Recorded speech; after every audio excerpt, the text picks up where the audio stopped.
नमस्कार। हिंदी ज्ञान गंगा परिवार में आपका हार्दिक स्वागत है।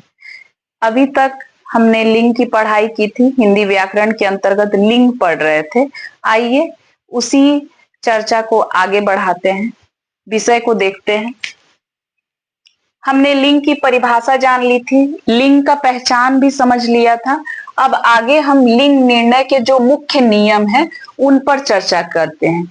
जो पहला बिंदु है लिंग निर्णय का, हिंदी व्याकरण में लिंग निर्णय के जो नियम हैं वो उतने व्यापक पैमाने में समझाकर बताए नहीं गए हैं और बहुतों के अपवाद भी है। बहुत सारे नियम बने हैं लेकिन उनके अपवाद भी है।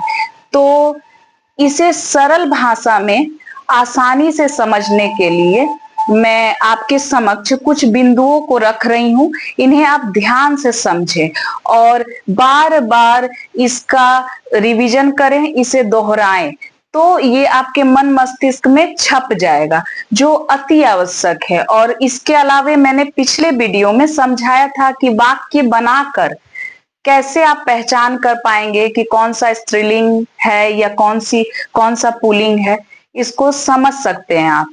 तो आइए आगे हम देखते हैं। पहला जो बिंदु है लिंग निर्णय का जो मुख्य नियम है उसमें पहला बिंदु ये है कि जो प्राणीवाचक संज्ञाएं होती हैं, प्राणीवाचक संज्ञाएं, उनमें जोड़े जहां होते हैं, जैसे कि आदमी, औरत, नर, मादा, स्त्री, पुरुष, घोड़ा, घोड़ी, तो ये जो जोड़े हैं, इन जोड़े में जो पुरुषवाचक, जितने भी पुरुषवाचक संज्ञाएं होंगी वो सभी पुल्लिंग होंगे, ठीक है। और स्त्रीवाचक जितनी संज्ञाएं होंगी वो स्त्रीलिंग होती हैं। इसको ध्यान में रखना है। और मैंने उदाहरण तो समझा ही दिया, घोड़ा, घोड़ी, नर, मादा, स्त्री, पुरुष, आप इस रूप में समझ सकते हैं। जिनका भी जोड़ा है उसमें जो पुरुषवाचक संज्ञाएं होंगी वो पुल्लिंग और जो स्त्रीवाचक संज्ञाएं हैं वो स्त्रीलिंग होगी। पहला जो बिंदु है, उम्मीद है आपको समझ में आ गया होगा। आगे चलते हैं। कुछ प्राणीवाचक ऐसी भी संज्ञाएं हैं जो सदैव पुल्लिंग होती है, नित्य पुल्लिंग, मतलब हमेशा वो सदैव पुल्लिंग ही अवस्था में रहती है, वो स्त्रीलिंग अवस्था में नहीं होंगी, सदैव पुल्लिंग ही है। जैसे कि पक्षी, उल्लू, कौवा, चीता, भेड़िया, खटमल, केंचुआ, गरुड़, बिच्छू, खरगोश, मच्छर, तोता, भालू, नेवला आदि इत्यादि। ये मुख्य मुख्य पुल्लिंग शब्द हैं जो परीक्षा में अक्सर आते हैं। तो परीक्षा की दृष्टि से ये बहुत ही महत्वपूर्ण है। इसे हो सके तो आप याद कर जाएं, 2-3 बार आप इसे ध्यान से सुने और सुनते सुनते उम्मीद है याद हो जाएगा। मैं एक बार फिर से दोहरा देती हूँ कि प्राणीवाचक कुछ संज्ञाएं हैं, मतलब ये अपवाद में है, जो सदैव पुल्लिंग ही होंगे, ठीक है।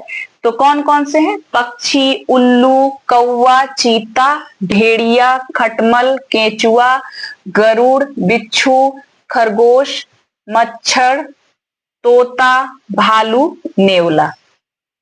इसके बाद इसी प्रकार से कुछ प्राणीवाचक संज्ञाएं हैं जो सदैव नित्य स्त्रीलिंग ही होती हैं, हमेशा ये स्त्रीलिंग ही होंगी, जैसे चील, कोयल, छिपकली, तितली, मकड़ी, दीमक, भेड़, संतान।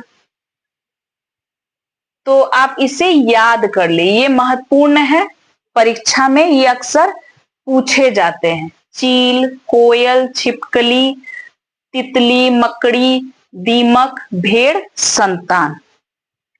अब बात यहां आती है कि अगर ये सिर्फ पुल्लिंग होती हैं या सिर्फ स्त्रीलिंग ही होंगी तो फिर इनका पुल्लिंग कैसे बनाया जाए और पुल्लिंग का फिर स्त्रीलिंग कैसे बनाया जाएगा, क्योंकि ये जो शब्द दिए गए हैं ये सदैव नित्य पुल्लिंग है, मतलब हमेशा ये पुल्लिंग अवस्था में ही रहेंगे, पुल्लिंग ही होते हैं। तो फिर इन्हें कैसे, यहां पर हम क्या करेंगे, चूंकि ये पुल्लिंग है तो ये नर पक्ष को दिखा रहा है, तो स्त्रीलिंग बनाने के लिए मादा शब्द का इस्तेमाल करेंगे। ध्यान से इस ट्रिक को हमेशा याद रखें, परीक्षा की दृष्टि से बहुत ही महत्वपूर्ण है।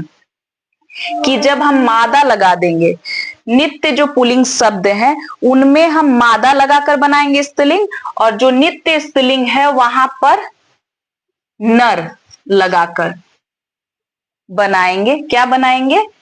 स्त्रीलिंग को पुल्लिंग बना देंगे। यहां तक बात उम्मीद है समझ में आ गई होगी कि जो भी नित्य पुल्लिंग है और नित्य स्त्रीलिंग है, ये दोनों ही जो अवस्थाएं हैं, इसमें हमेशा याद रखना है कि जो नित्य पुल्लिंग है उसे स्त्रीलिंग बनाने के लिए हमें मादा शब्द का प्रयोग करना होगा, और जो नित्य स्त्रीलिंग है वहां पे नर शब्द का प्रयोग करना होगा। यहां तक बात स्पष्ट हो चुकी होगी। अब चौथे रूल में आ जाते हैं। चौथा जो बिंदु है क्या है? पुल्लिंग के कुछ समूहवाचक शब्द हैं जो व्यवहार और इस्तेमाल के आधार पर सदैव क्या होंगे? पुल्लिंग होंगे। कुछ समूहवाचक संज्ञाएं हैं जो सदैव क्या होंगे? पुल्लिंग। और ये हमेशा याद रखना है कि लिंग सदैव किसके आधार पर निर्धारण होता है? लिंग का संज्ञा के आधार पर। संज्ञा शब्दों का ही लिंग होता है। इस बात को हमेशा ध्यान में रखना है। तो क्या है पुल्लिंग समूहवाचक में? ये भी महत्वपूर्ण शब्द है, इसको भी आप याद कर लें, ये बहुत अच्छा रहेगा। परीक्षा की दृष्टि से ये बहुत ही ज्यादा महत्वपूर्ण है, इंपॉर्टेंट ये शब्द रहते हैं, परीक्षा में पूछ दिए जाते हैं, तो ध्यान से देखें। झुंड, कुटुंब, संघ, समूह, कुल, समाज, परिवार, ये सभी पुल्लिंग शब्द हैं, इसे आपको याद करना होगा। स्त्रीलिंग समूहवाचक कुछ शब्द हैं, कौन कौन से? भीड़, फौज, सभा, प्रजा, जनता, सरकार, टोली, सेना, समिति। फिर से इसे एक बार देख लें। स्त्रीलिंग में भीड़, फौज, सभा, प्रजा, जनता, सरकार, टोली, सेना, समिति। आज की कक्षा यहीं तक। अगली कक्षा में मैं भाग 3 लिंग व्याकरण से संबंधित लिंग के विषय में भाग 3 लेकर आऊंगी। उस कक्षा को आप अवश्य देखें। धन्यवाद।